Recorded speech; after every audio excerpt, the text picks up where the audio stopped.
Many of my viewers have successfully cracked interviews and got jobs after watching my videos, and I believe you can also do the same. Hello friends, as you know, Java is the top language used for enterprise level big application and has the most jobs in the market. So if you want to join a big enterprise level company, then Java is the right choice. Now to get the job and for cracking the interview, today I am going to cover the top 10 Java interview questions for candidates having experience around 3 to 5 years of experience in Java. You can also treat this video as a mock interview for your practice. Just listen to the question, pause the video, think about your own answer, then listen to my answer and compare, okay, with your answer with mine. Hey, my name is Happy and I help candidates in cracking Java interviews by posting Java career, jobs and interview guidance related videos. If you don't want to miss those latest videos on Java, then hit the like and subscribe button.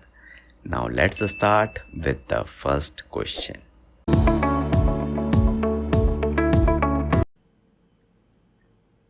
What is encapsulation? Let me show you a very good example. You know the capsule medicine, okay, which contains two colors and two different medicines inside it like this. Right? To cure some disease, you must take both these medicines together, and therefore the capsules are invented. If you only take one medicine, then there can be the side effects, right? Similarly, to create a good software or web application, encapsulation is a combination of function and data, or you can say fields, okay? Meaning, if you let the client or some other method access the data directly, then your application security can be in danger, your data can be in danger, okay? You must pass the data by first combining it with a function and then pass it, okay? In other words, if you have a class with fields and function inside it, so do not let the fields accessible outside the class directly.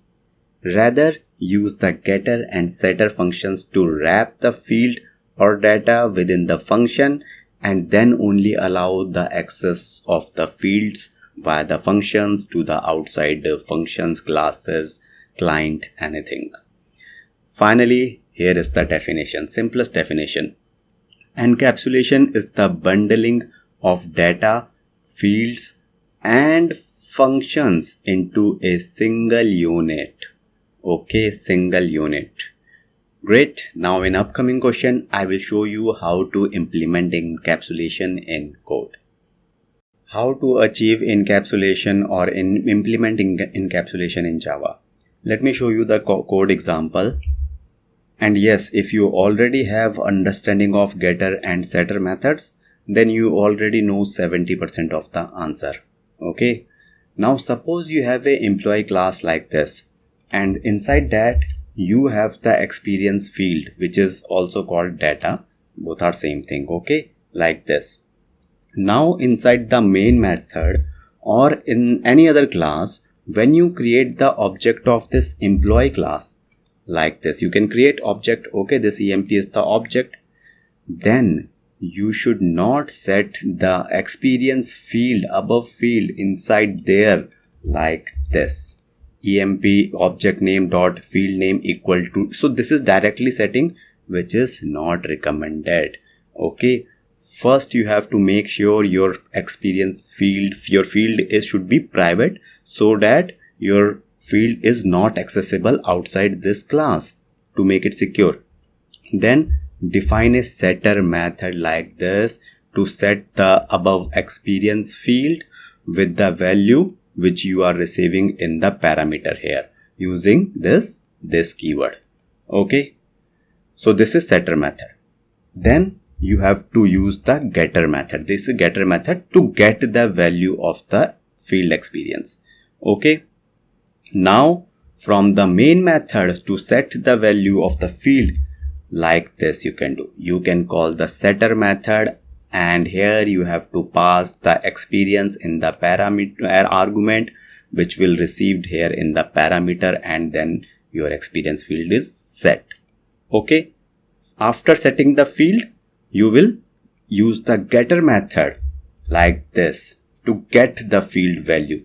Okay, this will call the getter method here, which will return the field value experience, which you can also manipulate. That's why that's an example. Okay, so that is how you can use the private field and the getter setter methods to implement encapsulation in your programs. Okay, application. And yes, now the same code I have here mentioned, the same code it is. Okay, and the same answer I have written here also. Encapsulation can be achieved by using access modifier private, so that your field can be private, and then getters and setters methods. Okay, great. Now in the upcoming question, I will quickly show you some advantages of implementing encapsulation in your project. Alright friends, before we hit the next question, if you have not yet accepted my never give up challenge, then accept it. Make a promise and commitment to yourself, no matter how tough it gets, no matter how many rejections you will face, but you will never give up until you crack the interview. That is also my own struggle story with interviews. Accept this challenge by writing never give up in the comment section right now. Trust me, the moment you write it, you will feel an instant boost of confidence and motivation towards your goal. When to use the interface and when the abstract classes in real application. So this is like a revision question, a very theoretical question. I am just concluding some points here, no code, and mostly I already explained. Okay, just a revision. So when should we use interfaces, and here are the top 3 reasons.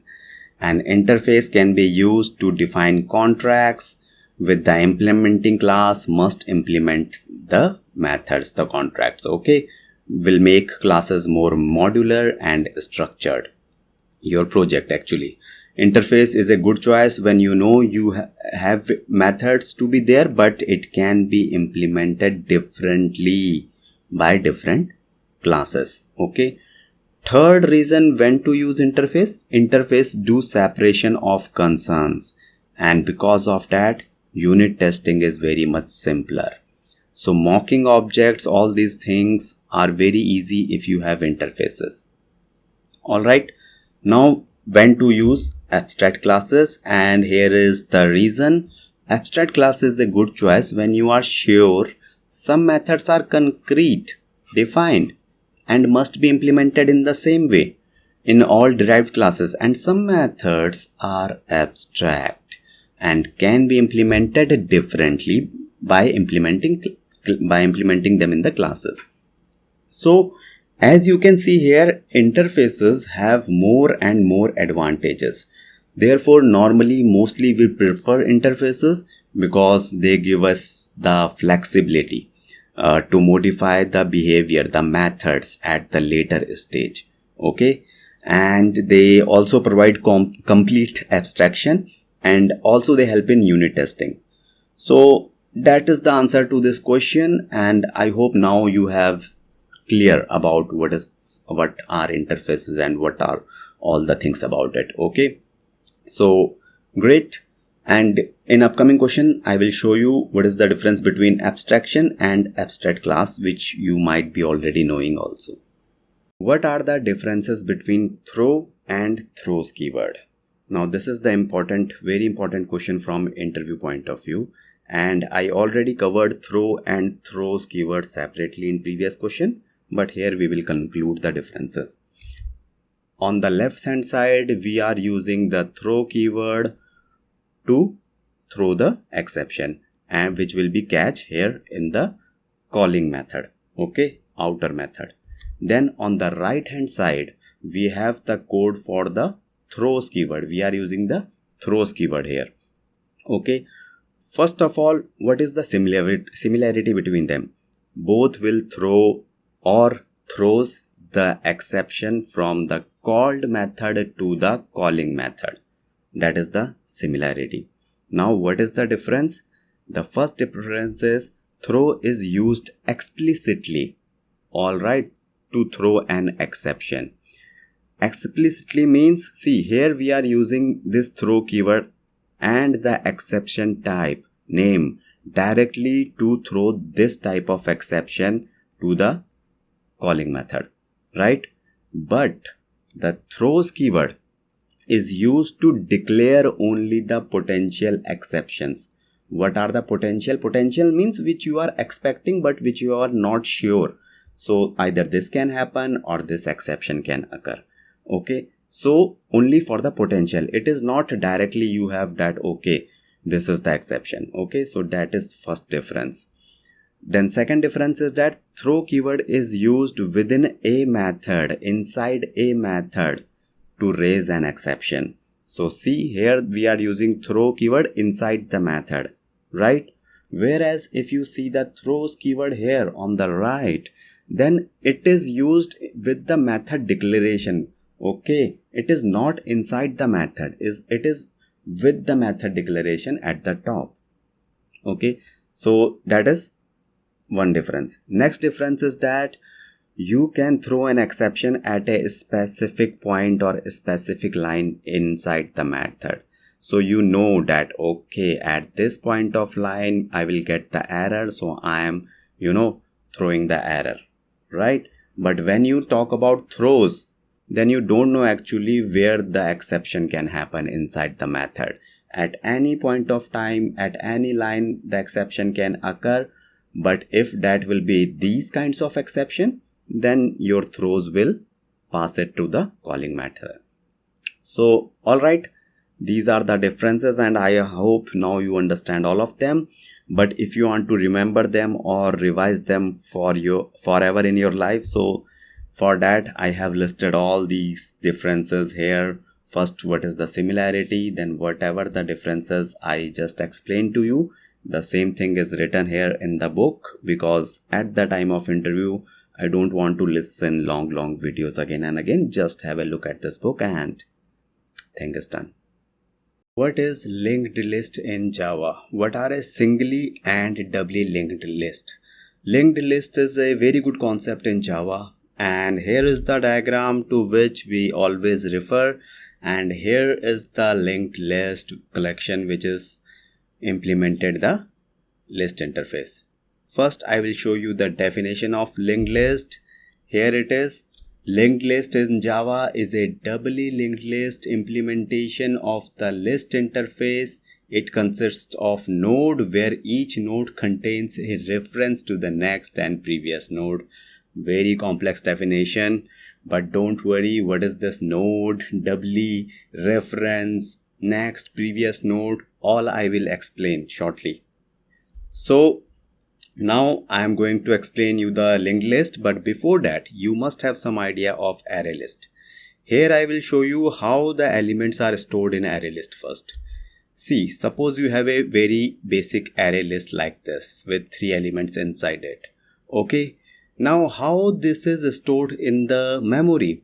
So first we have the element here 10, and then we have the index of that element which is 0, and then we have the address of that element. Okay, so this is an assumption only. Okay, and then here is the second element 20 with index and address. Now if you notice here, there is no link between the first element and the second element. So this is the first and this is the second, and there is no link between. Similarly, here is the third element 30 and again index and address, but they are not linked. Elements in array lists are not linked, they are independent. So that is the idea about the array list. Okay, now let's come to linked list, and in linked list we will first see singly linked list. Now singly linked lists are not present in Java, but to understand the doubly, we first have to understand the singly. Okay, so same elements we have 10, 20, 30. We will see how they are present in the memory. First, same as array list, we have the address, element and index like this for the first element 10. Okay, but in addition to these, we have one more thing, and that is the reference of the next element. Reference is nothing but the address of the next element. Okay, so this 6666, and it is the first node also. So this we called what? Node. When we say node, that is this entire piece. Okay, here is then the second element, or you can say the second node, and here the element 20, index 1, address this. So this, as you can see, this address is present in the first. So that is how the elements are linked in the singly linked list. Okay, because the second element is containing the reference of the first element is containing the reference of the second element. Okay, similarly, the second node will contain the reference of the third element. This is the address of the third element which is present in the second element. So that's how the elements are linked in singly linked list. Okay, now let's check out the doubly linked list. Here and these are the actual linked list in Java. Okay, same example we will consider. Here are the address, element, index and the next reference, similar to the singly linked list. But again, in addition to that, here we will also have the reference of the previous element or node. So this is one node, and here we will have the previous and the next. Previous, this is the first element. That's why there is no element before it. That's why the reference right now is null. Okay, but if you will see the second element, here the previous node, which is, this is the address of the, here you see, and here like this. So this is the address of the previous element, which is this, and this is the reference of the next element, which is here address. So getting my point?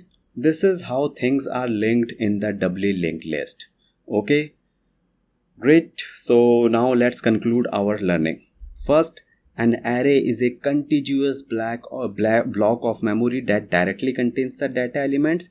There is no link. Second, a single list contains the list of nodes, each containing a data element and a reference to the next, only to the next node. Then the most important one here is the doubly linked list, which consists of the list of node, each containing a data element of the next and the previous node as well. Okay, so next and previous both are present in the node of doubly linked list. Great. So that is the answer, and in the upcoming question I will show you how to implement the linked list, which is very easy and very similar to array list only. Okay, and I will also show you what is the difference between array list and linked list, which basically this is the difference, but I will conclude it in the written format. Okay. Hi friends, just a small notification here. This video is part of my full course, Top 350 Java Interview Questions, including topics like Spring, Spring Boot, MVC, REST Web Services, coding questions and many more. All questions PDF book link is also present below in the description. So like these candidates who cracked the interviews and got offers via this course, and if you don't want to miss anything for your interviews, then you can also try this course. Otherwise, no problem. Let's continue. What is the difference between a hash map and hash table? Now we will learn about hash table by comparing it with hash map in Java. See, here is the diagram of the hash map, and hash table is also here, which both are implementing the map interface, meaning both have this key value thing. Okay, now That is the similarity between them actually, that both will implement the key value thing inside them. No doubt about this. Okay. Now let me quickly show you their code. And first here the same thing I have written, that both implements the map interface key value pairs. Now on the left hand side we have the code of the Hashmap, which I already explained. So Hashmap, like this, we are creating the Hashmap, and this is the key data type, value data type. Then we are adding key values to the Hashmap by using the put method. But then we are accessing the value by passing the key as the parameter and the get method. Then we are removing the element by passing the key as the parameter. Okay, so this I already explained in Hashmap also. Now here is the hash table code, and you can see it is exactly the same, except this time we are creating the object of hash table, okay, instead of Hashmap. The rest of the operation, the put method, the get method, the remove method are exactly same. Now if you will ask, if everything is same, then why is Java providing two separate collections, right? The difference is in their internal working. Okay, and I will show you the difference. So first difference is Hashmap allows one null key and multiple null values, but hash table does not allow null keys and values at all. Okay, so this is first difference. Second difference is Hashmap is not synchronized and is not thread safe. Synchronized means that only one thread can access a particular piece of code or data at a time. If multiple threads access a piece of code at the same time, that is not thread safe. So Hashmap is not thread safe, is not good for multi-threading. Whereas hash table is synchronized and thread safe, can handle multiple threads and resources, the resources they are accessing, so the threads are accessing. Okay, and if you are new to multi-threading, then definitely I will cover multi-threading in upcoming question. But yes, for now you can understand this. The next difference is Hashmap are generally faster because they no synchronization overhead. See, handling multi-threading is an overhead which is done by the hash table. Okay, and that's why they are a bit slower as compared to the Hashmap. Alright, getting it? Next is the conclusion. Hashmap are better for single-threaded applications, whereas hash table are mostly used for multi-threaded applications. So these are the 4 differences between them, and I hope you like the answer. What is the role of generics in Java? This is a very important concept and is almost used in every big application in Java. Now let me give you a very good example. For example, suppose you are a mechanic, which I think is a better job than software engineer, and you have different screwdrivers like this for handling different needles, for opening different size bolts. Okay, now as a mechanic, keeping, carrying, managing all these screwdrivers can be a problem. So there is a better alternative like this. Okay, here you can see you have a same single one screwdriver which can handle different needles. So based on the requirement, you can use the needle with the screwdriver. Okay, and this is more portable, more reusable, easy to maintain and carry, right? Same is generics in programming. Suppose you have a compare class like this, and here you have different methods, or you can say overloaded methods for different parameters like a string in integer or a string like this.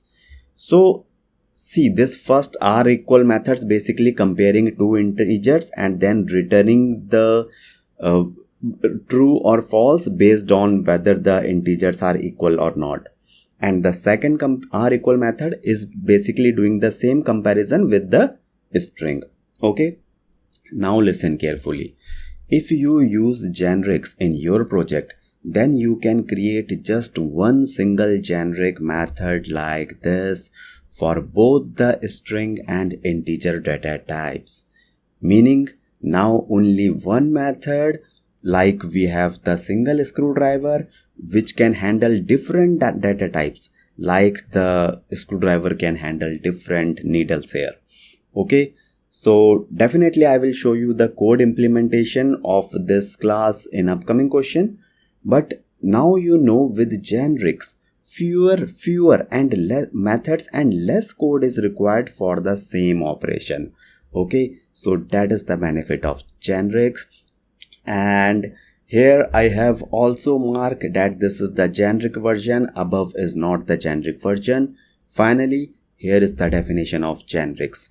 Generics provides a way to define classes, interfaces, methods that can work with any data type.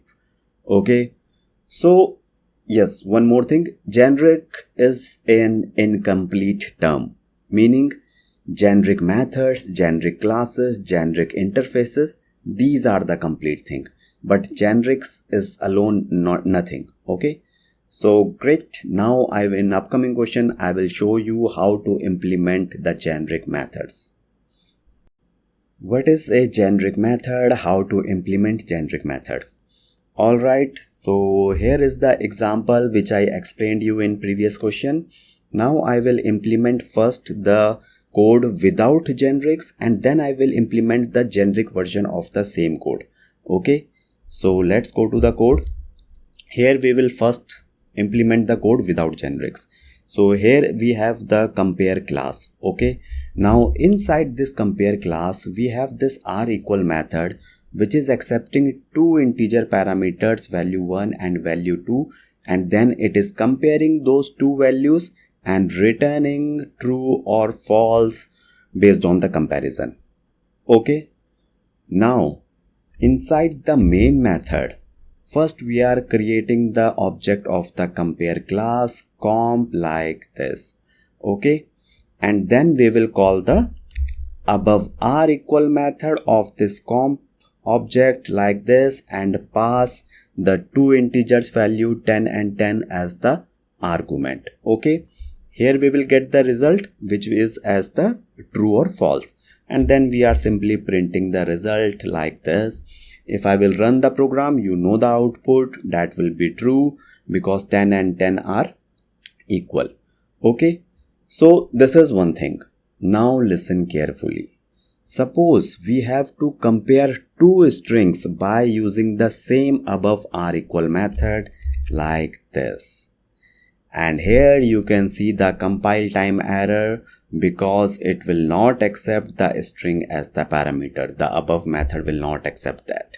Okay, so now what we have to do then to compare the string? Yes, we have to create the overloaded method of the r equal method, something like this, where we have to accept the string values as the parameters, and then the inside logic is the same. Okay, so basically the point is we have to write more and more methods to handle different parameters, different kind of parameters, and more methods means more code. Okay, so now we will use the generics to handle all the data types in one single method.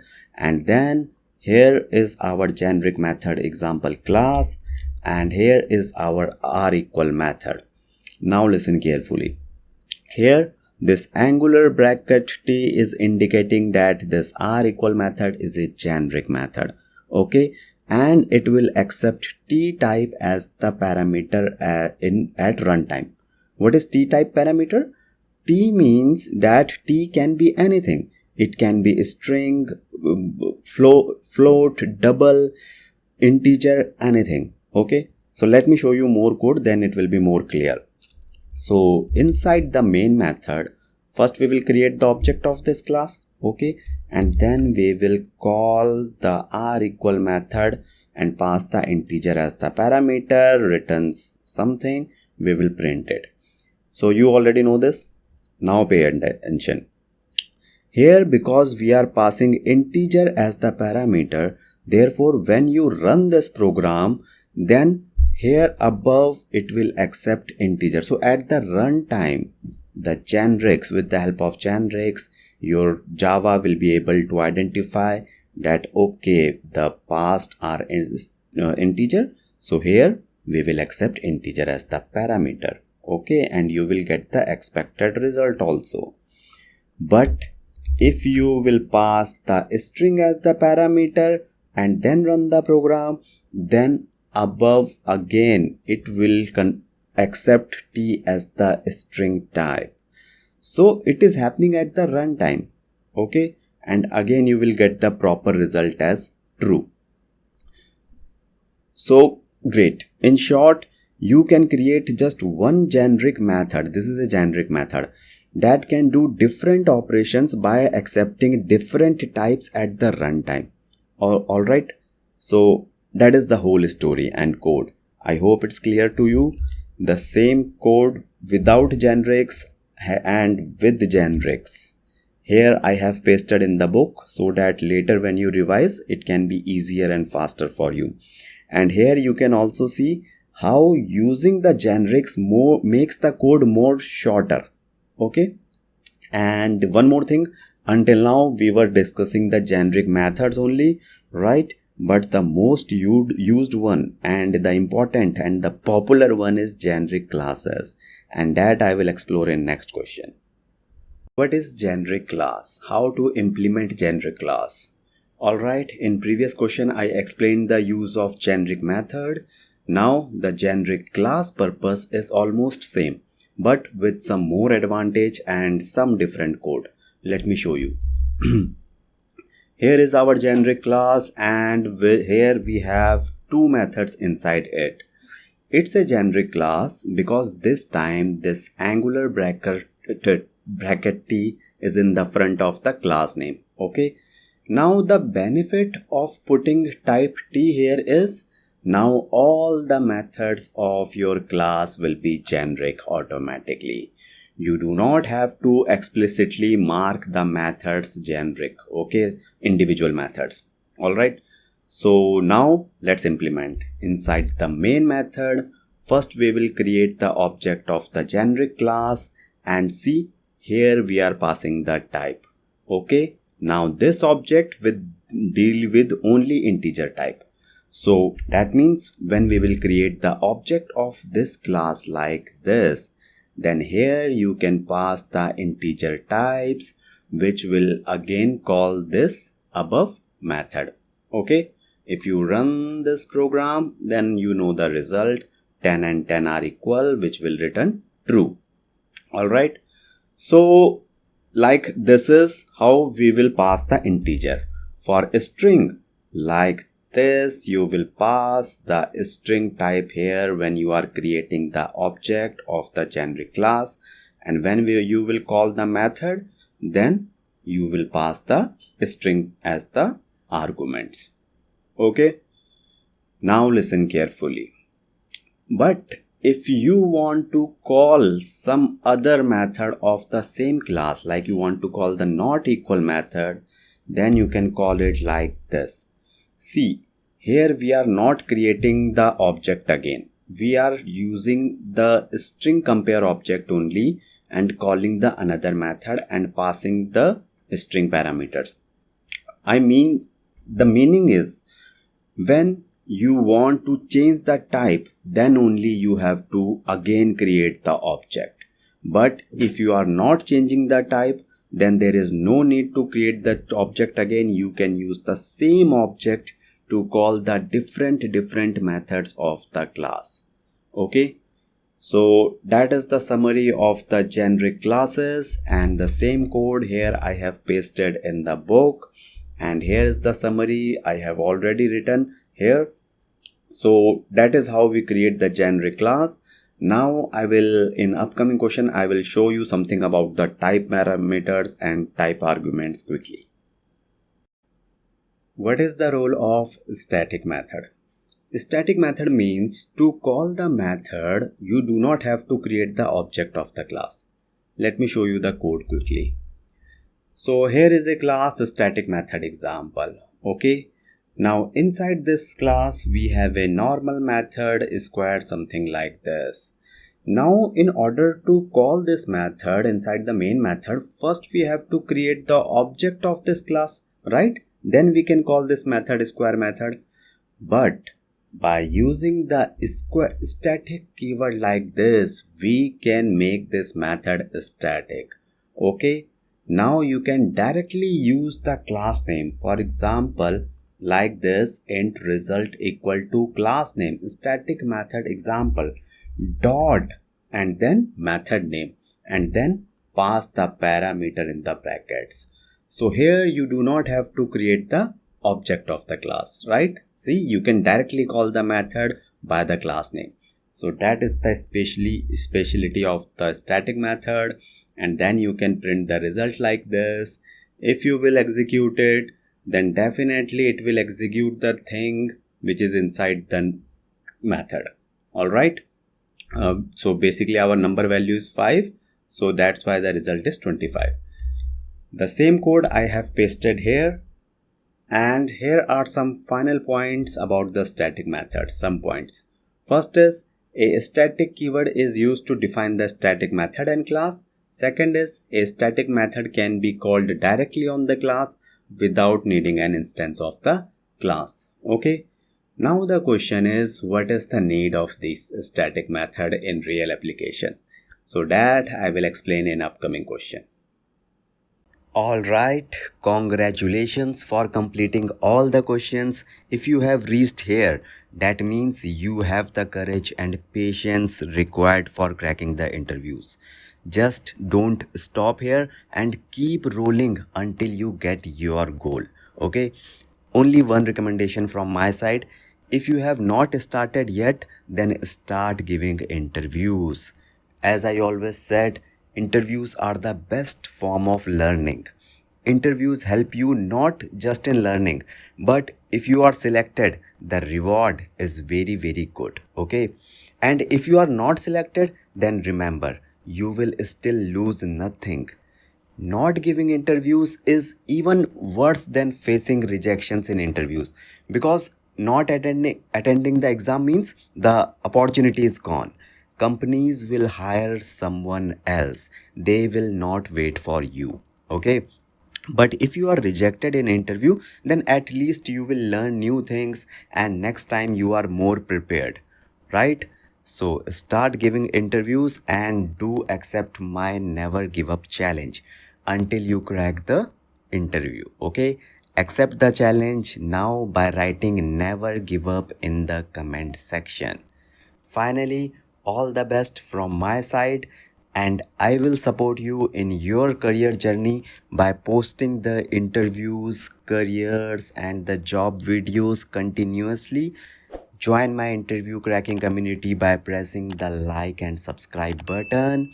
Thank you so much.